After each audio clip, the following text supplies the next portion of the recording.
Hello, welcome to the Freedom Talks. Today we are here to discuss the topic of how free should be the free market economy. My name is Khatia, I'll be moderating this session. And we have dear guests here, Mr. Paata Sheshelidze, who is the president of New Economic School of Georgia, and Mr. Daniel Mitchell, who is the former fellow of the Cato Institute. So now I address our questions to the guests. Hello. Hello. So I have few questions with you, but I'll start my main question. Can you tell us about the basis of the free market, how it works in general, and some examples of the world's experience? Well, I think the main description of a free market is voluntary exchange between buyers and sellers for mutual benefit. And if you go all the way back to Adam Smith, the theory is that people pursuing their own self-interest have an incentive to try to please customers so that they can earn money themselves.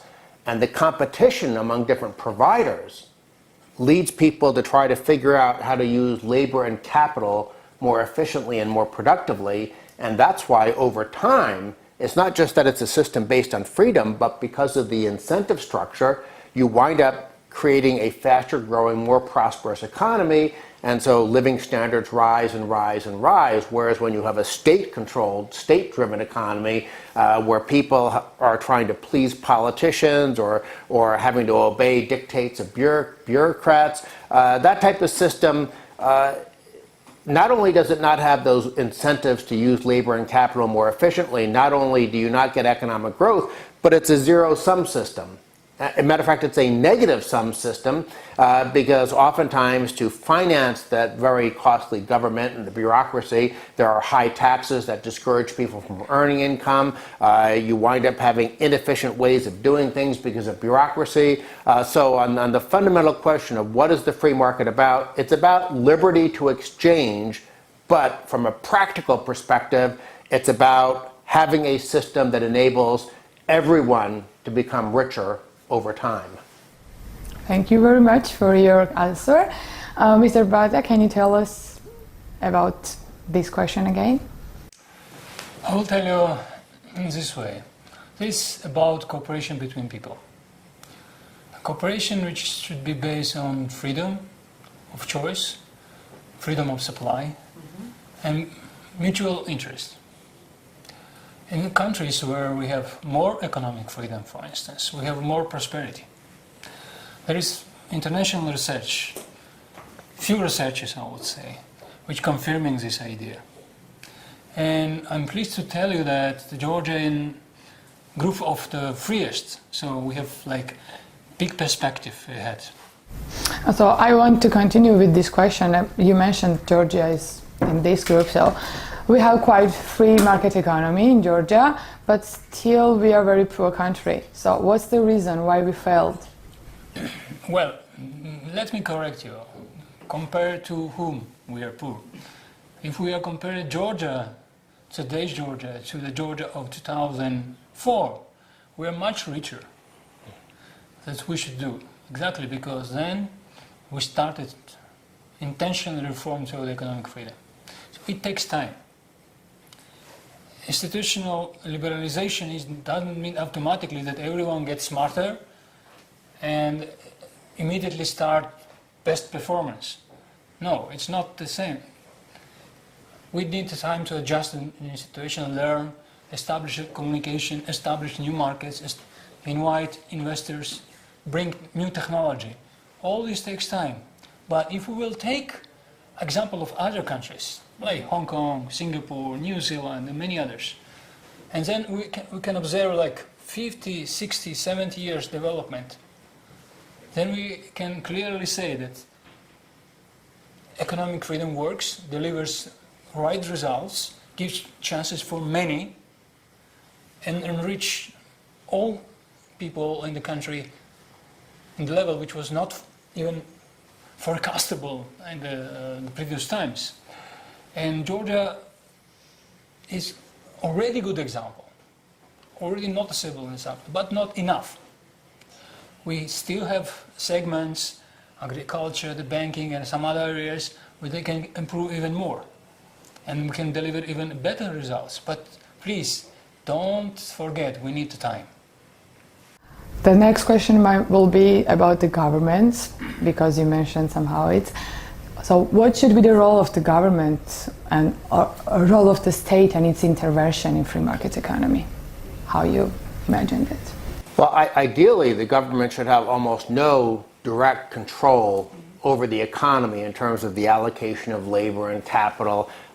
Practically speaking, when you look at, say, economic freedom of the world, and you look at the major policy areas, monetary policy, trade policy, regulatory policy, fiscal policy, there is a fifth policy that's about quality of governance, legal system, the maintenance of property rights, whether there's a lot of corruption. So in a free market economy, there is a role of government as the administrator of justice, the enforcer of rules, making sure that people who violate contracts or people who commit crimes are dealt with properly, because you want a system where people who are in the private sector can engage in these contracts, can engage in this mutually beneficial trade and exchange with each other without having to worry too much about fraud and criminal behavior. So yes, some role for government, but within the strictly defined boundaries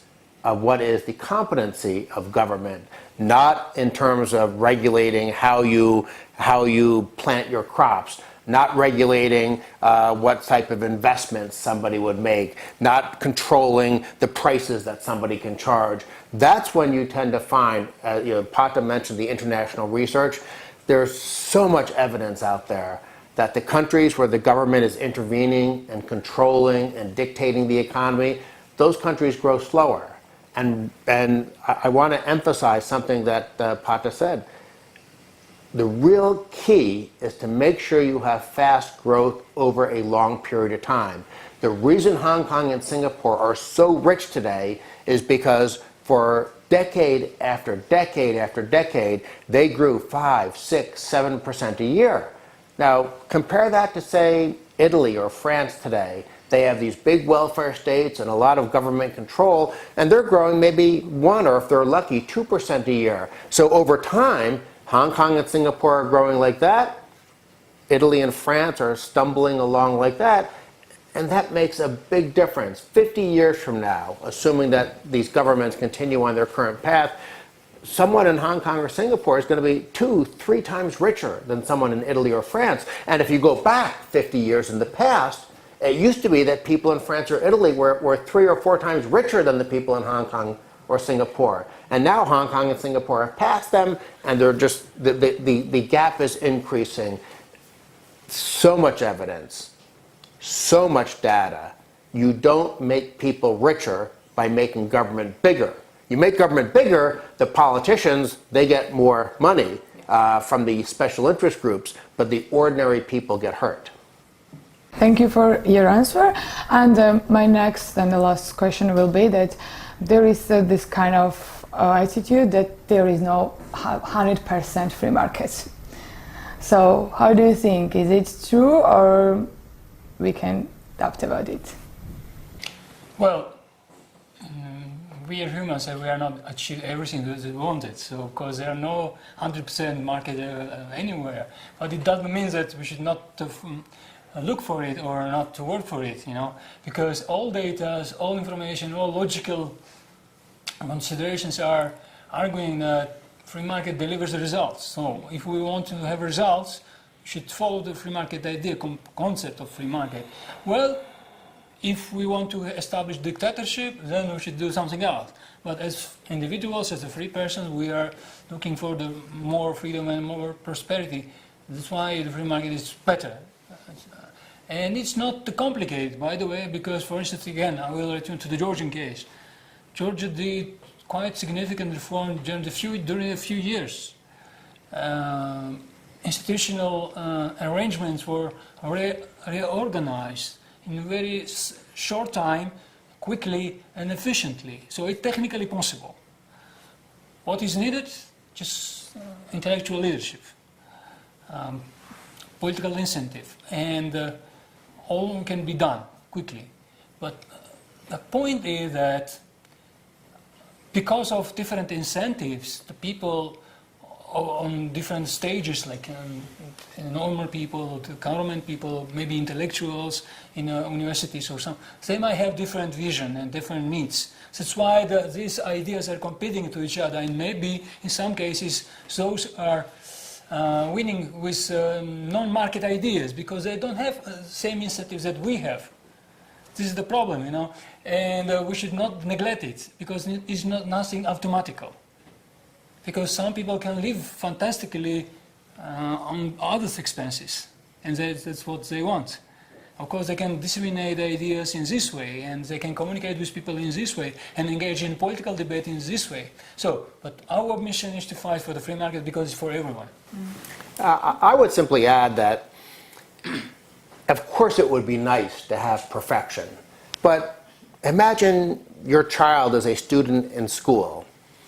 And to use this analogy, let's pretend that your student was doing a very bad job, like Georgia's economy during the communist years. Well, then all of a sudden your student begins to study and do better. So communism has fallen away, and now Georgia has a chance to set its own future. Well, maybe the first year your student only gets 80 out of 100 right on the test. And maybe 3 years after that, your student is getting 90 out of 100 right on the test. As long as the direction is positive, do you expect your student to always get 100 on every test? It'd be nice, but you don't expect that. Is the economy getting more open? Is government being more controlled and constrained over time so that it has less impact on the economy? That's really the key. And if you look at some of the most successful reforming countries, Georgia, of course, the new economic school, deserves a lot of credit. Estonia has done some great things. Slovakia was one of the good reformers. You look around the post-Soviet economies, and you can see ones that had that right combination of intellectual leadership, the right opportunities. I'm optimistic about Georgia. You're in the top 10 in economic freedom of the world. And yes, you're geographically isolated. It's harder to trade if you're Georgia than if you're Luxembourg, but I think the future is positive. Just make sure that the free economy has enough, what I call, breathing room.